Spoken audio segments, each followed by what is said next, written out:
Hello, listeners, and welcome to Bite-Sized Tales, the Flash Fiction audio podcast. For all things in life, there will be one last time. The only question is whether you know it's the last time or not. For this week's story, our main character is choosing to do something for one last time. One Last Time, written and read by Wayne Cole. It's time! I just nodded my head in acknowledgement to the assistant whose name I never bothered to learn. He was one of many that had come and gone over the years. They never lasted long. If they were any good, they'd just get promoted up quickly, and if they weren't, they wouldn't last. In the beginning, I tried to get to know them all, but at some point, I'd just gotten jaded. The mindset seemed to have permeated all aspects of my life. Standing up was slower than I would have liked, and sent a spike of pain through my left knee. I just stood for a moment and braced myself. There was always some level of ache or pain. It was an acceptable level of perpetual discomfort when sitting, but hard to get moving. Once I was up, then I had the momentum and I could keep going. It's once you stop that all those years of injuries catch up to you. I let out a sigh and started walking. I walked through the halls to the sounds of my peers giving me encouragement and wishing me luck. I knew that some of them were looking at me and thinking of when their day would finally come. It wasn't the time for thoughts like that, though.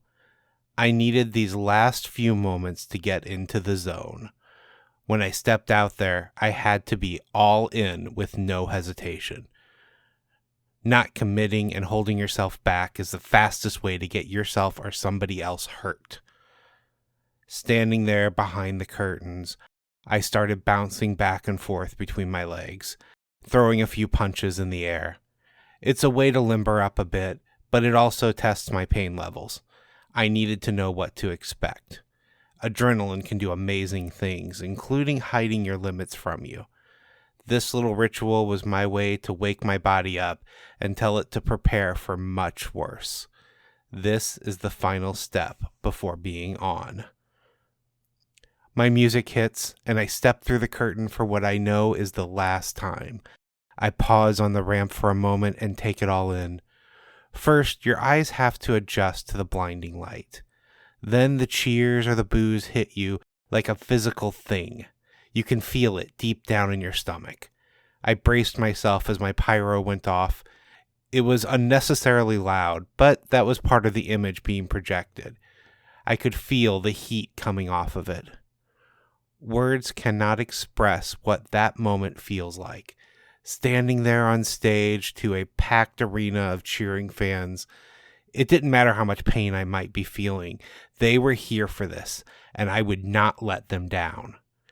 In my younger days, I might have run to the ring, but now I needed to conserve my energy for when it really counted. Being completely honest with myself, I walked slower to the ring just to take in the crowd for as long as I could. I wanted this moment to last. Reaching the end of my walk, I climbed up the stairs and entered the ring for the last time. I knew that it was possible I might return for appearances, but it would never be the same. It was better to assume each time I did something that night, it would be for the last time, so I didn't take it for granted.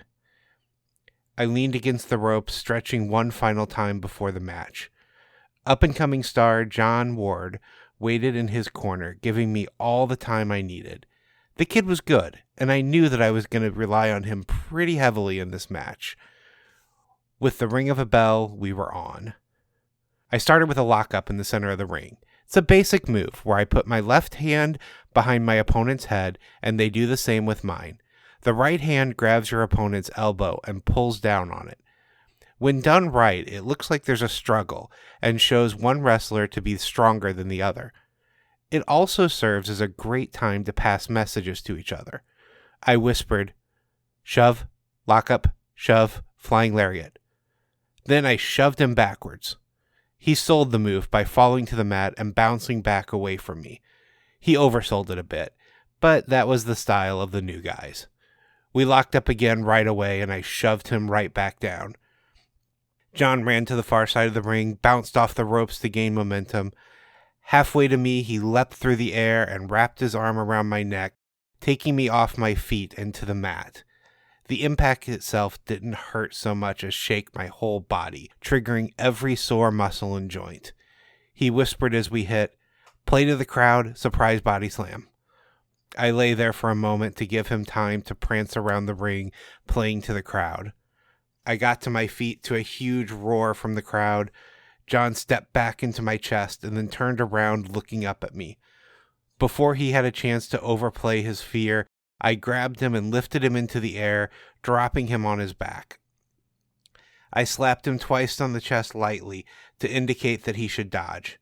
Then I bounced off the rope myself and tried to drop my right knee on his face. He sat up, and my very well-padded knee hit the mat. My left knee was my bad knee, so on air I had been faking an injury to my right one. This way my opponents could focus on that, and I could protect the one that actually hurt. It also allowed me to reasonably have extra padding on my right for that kind of drop. I grabbed my knee and rolled around in the ring until John grabbed me and put me in a figure 4 leg lock. I yelled out in exasperated pain and slapped the mat. I put one arm over my face to block my mouth from the crowd. "Be vicious, kid. No begging off." "Give up, old man," he screamed to the crowd.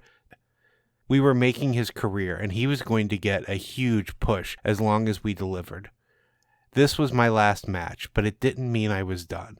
I had accepted a role backstage and creative, and helping to develop the new talent. My body wasn't going to let me keep going, but I wasn't ready to walk away either. I realized that my mind was drifting, and pulled myself back into the moment. I managed to pull us close enough to the ropes to reach out to them. The ref called for the break, but John held on until the very last moment before breaking it. I was proud of the kid. He spent the next 5 minutes completely destroying my knee. I gave him some offense, but he ran the match, calling the moves for a while. We told the story of a young, hungry star capitalizing on the veteran's mistake. He played to the audience and built up the image of the arrogant youth. Taking advantage of that, I spun him, wrapped my arm around his neck from behind, and fell backwards, dropping him to the mat. The move looks devastating and presents the image of the back of his head being driven into the mat. But I loosen my arm as we fall, so he can lift his head, and it's actually protected when he hits the mat. Now is the part of the story where I dominate the youngster for a while. It's the hardest part of the match for me, as I'm pushing my body to do things it doesn't want to do anymore. I know I'm not as fast as I used to be, but I don't want to look slow either. I rely on the adrenaline, and I try not to think about the pain I'll be feeling the next day. This is the part of the match where I hit all of my signature moves. The referee gives me the signal that it's time to wrap up the match. I hope this is because we've reached the allocated time, and not due to the performance we are delivering. I gave everything I had left to give in the match. My body was exhausted, but I knew John could have gone on for twice as long. I hit another body slam and then motioned to the audience that I was going for my finisher. John was ready, and with a surge of energy, dodged in the nick of time. I made it look like I was trying to keep the pressure on and walked right into his finisher. He had leapt in the air and wrapped his arm around my neck. We both fell to the mat. The move that he called the Wardener was a basic cutter and is very versatile since it can be used quickly and hit from just about any angle. A big part of how good it looks, though, depends on the person that's taking it. I was not going to let this kid down. He'd given me a great match to go out on, so I threw myself into the fall, taking it much harder than I probably should have. I lay there in pain, listening to the ref count to 3. My last match was over, and it was a loss. I had enough pull that it didn't have to be that way, but I figured if I was going out, I wanted it to be putting over somebody and helping to make their career. I gave John plenty of time to get to the back before I struggled to my feet. I was selling his finisher the best I could. The crowd cheered for me as I rose and started chanting, "Thank you." In this age of the internet, they knew I was retiring and that this would be my last pay-per-view. The chant hit me, and I choked up a bit. I limped my way back up the ramp, not wanting them to see my tears, but also continuing to tell the story of a hurt right knee. When I stepped through the curtains to the back, I was met with applause. Just about everyone was there waiting to congratulate me. As much as I worried about how well I could perform, it was such a relief to hear them praising it. I even thought I might read the wrestling blogs in the morning. It felt good, but the show must go on, and the next match was getting ready to start. My wrestling career was over, but the industry would go on without me.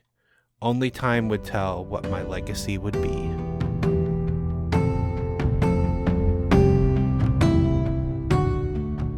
And now a word from our author.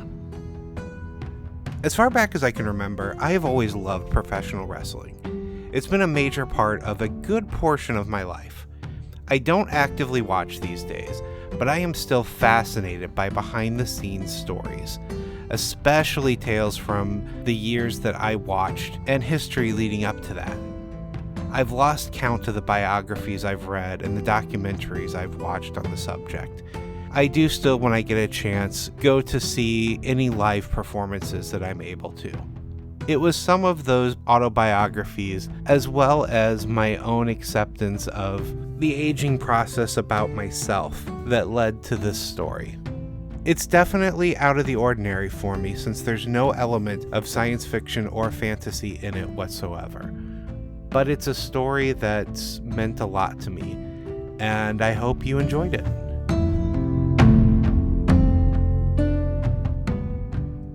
This chapter of Bite-Sized Tales has been brought to you under a Creative Commons Attribution, Non-Commercial, No Derivatives 4.0 International License.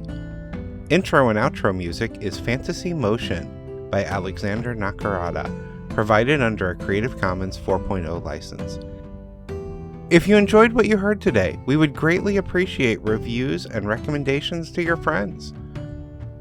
Finally, for more information about our authors, please visit bitesizedtales.com. We look forward to reading to you next time.